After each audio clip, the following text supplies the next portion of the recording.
อน้อมนมัสการพระอาจารย์ใหญ่ปริญญาเอกอนันทศักดิ์พัทธศิลาเจริญพรอาจารย์อาจารย์ปอศรีสะเกษรัตนะเมื่อนี้ทางวิทยาลัยครูสงฆ์องค์ตื้อจะได้มาบอกข่าวดีๆสำหรับผู้ที่สนใจโดยเฉพาะแม่นพระสงฆ์สามเณรที่สนใจเข้ามาเรียนอยู่ในวิทยาลัยครูสงฆ์องค์ตื้อ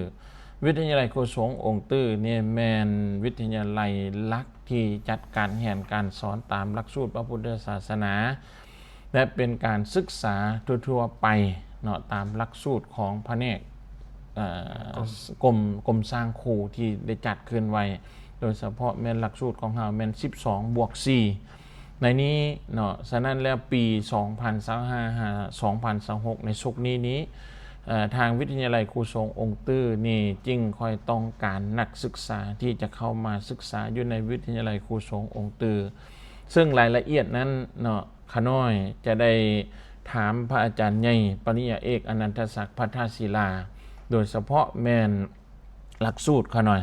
เนาะในวิทยาลัยครูสงฆ์องค์ตื้อของเฮานี่มีจักหลักสูตรข้าน้อย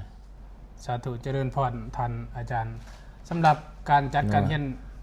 ของวิทยาลัยครูสงฆ์องค์ตื้อเฮานี่มี4หลักสูตรเนาะมีหลักสูตรจะเป็นหลักสูตรคู่เนาะเรียนจบไปแล้วจะเป็นคู่อาจารย์โดยคู่พุทธศาสนาภาษาดาวรรณคดีแล้วก็คู่ภาษาอังกฤษนอกจากนั้นก็ยังมีหลักสูตรต่อเนื่องปกติอีกคู่พุทธศาสนาเรียน2 ปีแล้วก็มีสายระบบต่อเนื่องอีกในระยะภาคเรียนก็จะมีการจัดการเรียนอยู่4ภาคเรียนโดยแม่นสายคู่พุทธศาสนากันโดยอันนี้แม่นหลักสูตรในวิทยาลัยครูสงฆ์แม่นหลักสูตรที่ได้จัดการเรียนการสอนอยู่ในปัจจุบันโดยในนั้นถ้าว่ามีนักศึกษาเนาะต้องการอยากเข้ามาสมัครเรียนอยู่ในวิทยาลัยครูสงฆ์องค์ตื้อของเฮานี่เฮามีช่องทางอย่างที่สะดวกสบายให้แก่นักศึกษาโดยเฉพาะแม่นพระสงฆ์สามเณรที่อยู่ต่างแขวงเขาหน่อยเจริญพรอาจารย์สำหรับผู้ที่อยู่ต่างแขวงนี่แม่นสามารถ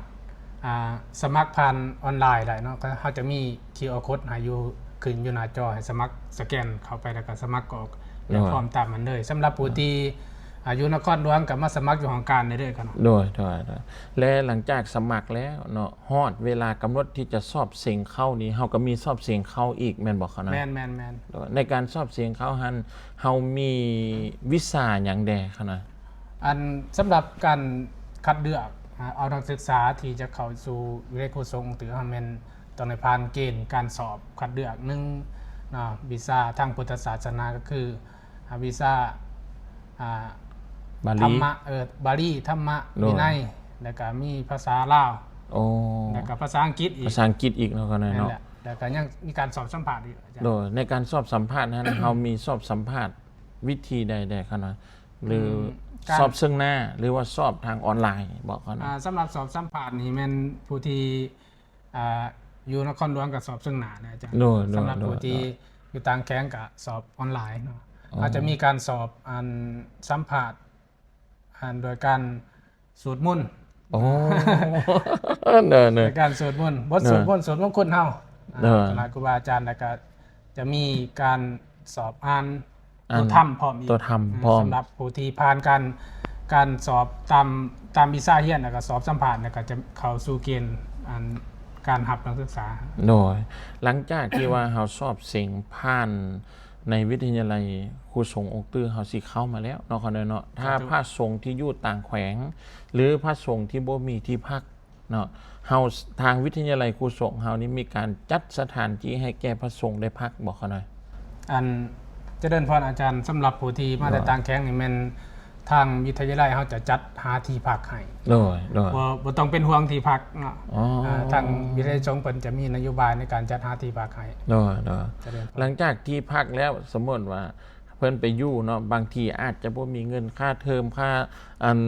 หนังสืออย่างต่างๆนี่ทางวิทยาลัยเฮานี่หลังจากผ่านการคัดเลือกของนักศึกษาเนาะที่ได้เข้ามาในเกณฑ์เฮามีนโยบายให้เพิ่นนำบ่นะสาธุอาจารย์สำหรับนโยบายนี่จะมีนโยบายในโซเคียนนี่เนาะเดิมไปตั้งแต่โซเคียนนี่โซเคียน2025-2026จะมีคิดไล่อัตราวิเดียงให้นักศึกษาคู่เฉพาะนักศึกษาคู่เนาะทั่วประเทศเพิ่นจะให้อัตราวิเดียงอยู่700,000 กีบต่อ ต่อองค์ ต่อองค์ แม่นน่ะ โอ้ ต่อเดือน 700,000กีบต่อองค์เนาะเขาน้อยเนาะ แม่นน่ะต่อเดือนนะบ่แม่นต่อ ต่อเดือน แม่นน่ะ บ่แม่นต่อปี แม่นน่ะ โอ้เป็นตามมาเฮียนได้เนี่ยเขาน้อยเนาะ เจริญพร และหลังจากนั้นเนาะหลังจากที่ว่าจบไปแล้วใน4ปีเนาะ แม่น หลักสูตรต่อเนื่องกัน2ปี แม่น และจะมีการเฮ็ดกิจกรรมอย่างก้อนที่นักศึกษาจะจบไปเขาหน่อย สำหรับกิจกรรมในหลักสูตรเนี่ยก็จะมีการลงฝึกสอนอาจารย์ โดย ลงฝึกสอนแต่ละแขวงเนาะเขาจะส่งไปลงฝึกสอนในโรงเรียนสงฆ์ โดย ในโรงเรียนสงฆ์ที่ในเขตเฮารับผิดชอบอาจารย์ โดย หลังจากนั้นก็หลังจากจบจากการฝึกสอนแล้วก็จะมีกิจกรรมในการทัศนศึกษาอาจารย์ทัศนศึกษาแต่ละปี โดย หลังจากนั้นก็ยังก่อนสิจบอาจารย์ต้องได้ฝึก โดย กรรมฐานก่อนหรือ ปฏิบัติกรรมฐาน แม่นแต่ละปีนี่ ใน ต้อง กรรมฐานนี่ ภายในหลักสูตรนั่นแหละอาจารย์ ภายในหลักสูตรเฮาเลยเนาะ แม่นน่ะ โดยโอ้ถือว่า 10 มื้อปฏิบัติกรรมฐาน 10 มื้อเนาะ แม่นน่ะ 10 อาทิตย์บ่ บ่10 มื้อ 10 มื้อเนาะ แม่น ถือว่าในนี้ก็คือนโยบายของวิทยาลัยครูสงฆ์องค์ตื้อเฮา แม่น ที่มี แม่น ต่อผู้ที่อยากสนใจเข้ามาสมัครเรียนในวิทยาลัยครูสงฆ์องค์ตื้อเนาะเขาเนาะ จ้ะ ฉะนั้นแล้วเนาะทางวิทยาลัยครูสงฆ์องค์ตื้อจึงขอกราบรัตนานิมนต์พระสงฆ์สามเณรบ่ว่าที่อยู่ในนครหลวง หรือที่อยู่ต่างแขวงสนใจในการมาศึกษาตามหลักพระธรรมวินัยเนาะเขาเนาะโดยเฉพาะหลักสูตรพระพุทธศาสนา